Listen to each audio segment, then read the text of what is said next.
Mountaga, je ne sais pas par où commencer. Est-ce que je dois parler de lui en tant qu'homme politique? Peut-être que je ne peux pas le faire. Est-ce que je dois parler de lui en tant qu'homme social? Je peux le faire, puisque je le connais depuis la famille. Mais ce qui m'intéresse aujourd'hui, et ce sur quoi je peux intervenir, c'est Mountaga en tant qu'avocat. Mountaga est devenu jeune avocat pendant que nous étions étudiants. Et il nous a presque incité à venir dans ce métier.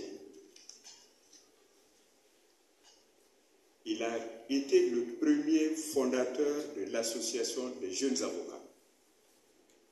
Il y avait des avocats, c'était pratiquement des vieux. Ils étaient quelques jeunes.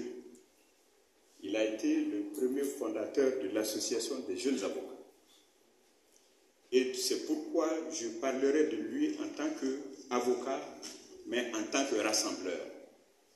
Rassembleur parce qu'il a organisé les jeunes avocats, à tel point où on est arrivé à un moment où Mountaga devait certainement accéder au bâtonnat de l'ordre des avocats. Par honnêteté, par fidélité, il y a presque renoncé. Je veux vous dire, je ne trahis aucun secret, je parle sous le contrôle de Maître Benké Kamité, qui est un de nos aînés également, c'est que le bâtonnier en chair était un vieux, un ancien, à qui Mountaga avait laissé le barreau, l'administration du barreau. Et à la fin du mandat, il fallait renouveler le bâtonnier. L'ancien en question voulait être candidat. C'est nous qui nous sommes réunis pour aller voir Mountaga, pour lui demander d'être candidat au bâtonnat. Ce qu'il nous a dit, Baba, je ne trahis absolument rien, parce qu'on m'a demandé de témoigner. Le témoignage, c'est ça. Je ne trahis absolument rien. Il nous a dit, moi je veux bien. Vraiment, je vous remercie pour la confiance que vous placez en moi. Mais ce vieux, il m'a tellement fait confiance qu'il m'a laissé le barreau. Si je dois me présenter contre lui, ce serait une trahison que je ne pourrais pas assumer. C'est comme ça qu'il n'a pas été candidat au bâtonnat. Et nous avons renouvelé le Conseil de l'ordre et le bâtonnier cette année-là. Et à la fin du premier mandat du bâtonnier qui a été élu, qui avait presque coïncidé avec les événements de 91, on l'avait sollicité également. Mais il avait déjà pris position dans le mouvement démocratique. Donc, c'est pour vous dire que si je dois parler de Mountaga, il faut que je dise que j'ai ce regret. Le regret de n'avoir pas vu Mountaga bâtonnier de l'ordre des avocats. C'est le regret que j'ai. Je ne sais pas s'il le regrette lui. Mais moi, je regrette que Mountaga n'ait pas pu accéder au bâtonnat par son choix. C'est son choix. C'est lui qui a décidé de ne pas l'être.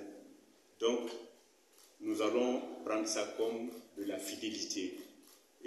Mais pour autant, il n'est jamais parti de l'ordre des avocats. À toutes les manifestations des avocats, à toutes les réunions des avocats, Mountaga est présent. Il faut qu'on le reconnaisse également. Et il m'a dit un jour, il dit,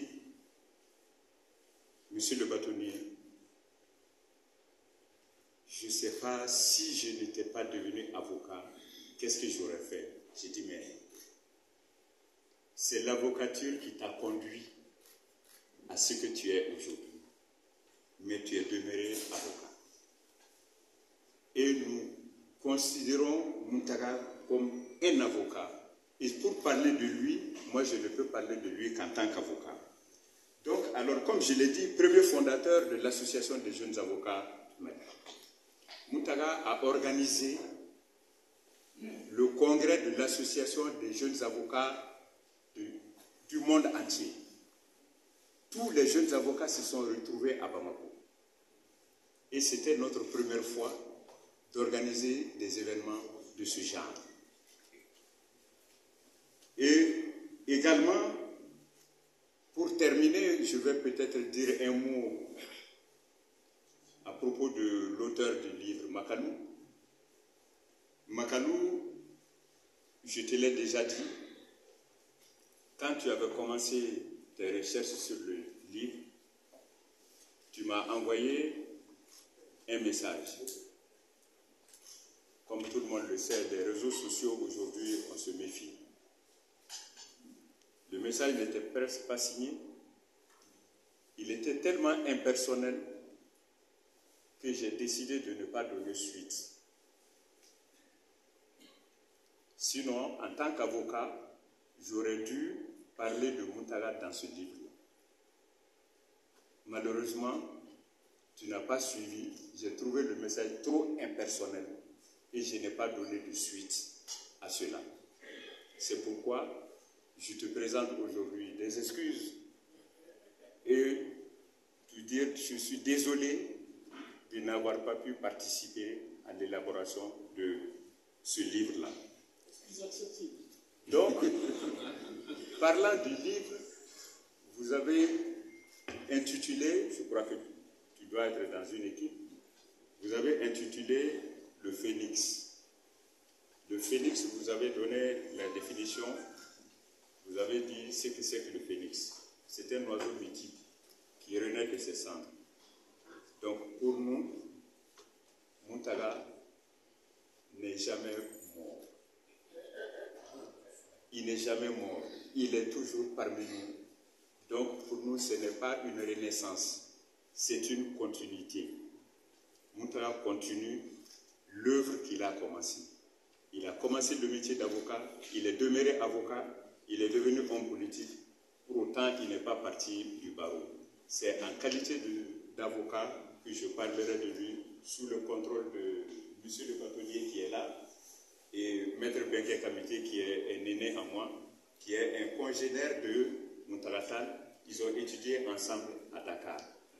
Et pour terminer, le premier collaborateur de Muntaga Tall, c'était pratiquement mon binôme.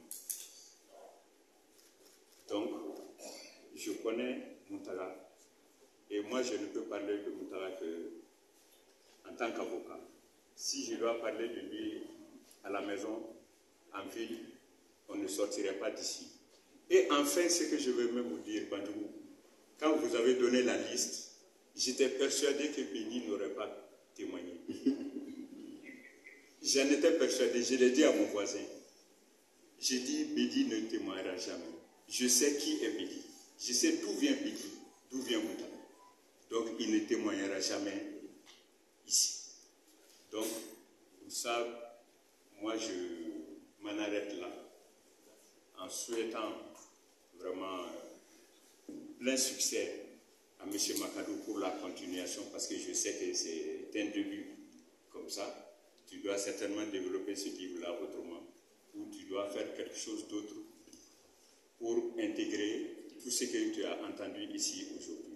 Je vous remercie. Merci.